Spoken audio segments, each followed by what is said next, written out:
ಬರೀ 20 ನಿಮಿಷದಲ್ಲಿ ಸಿಂಪಲ್ ಆಗಿ ರುಚಿಕರವಾಗಿರೋ ಉಪ್ಪಿಟ್ಟನ್ನ ರೆಡಿ ಮಾಡ್ಬೋದು. ಬನ್ನಿ ನೋಡೋಣ ಹೇಗೆ ಅಂತ.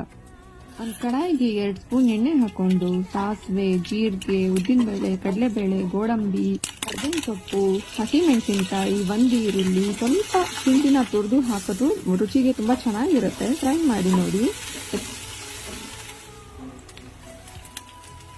ನಾನಿಲ್ಲಿ ಆಲೂಗಡ್ಡೆ, ಬೀನ್ಸ್ ಮತ್ತೆ ಕ್ಯಾರೆಟ್ನ ಸಣ್ಣದಾಗಿ ಹೆಚ್ಕೊಂಡು ಆ್ಯಡ್ ಮಾಡ್ತಾ ಇದ್ದೀನಿ. ನೀವು ನಿಮ್ಮ ಫೇವ್ರೇಟ್ ವೆಜಿಟೇಬಲ್ನ ಆ್ಯಡ್ ಮಾಡ್ಬೋದು.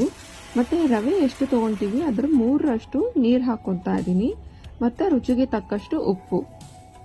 ನೀರು ಚೆನ್ನಾಗಿ ಕುದೀತಾ ಇದೆ, ತರಕಾರಿ ಕೂಡ ಬೆಂದಿದೆ. ಈ ಟೈಮಲ್ಲಿ ರವೆ ಹಾಕೊಂಡು ಚೆನ್ನಾಗಿ ಮಿಕ್ಸ್ ಮಾಡ್ಕೊಬೇಕು, ಗಂಟಾಗ್ದಿರೋ ಹಾಗೆ.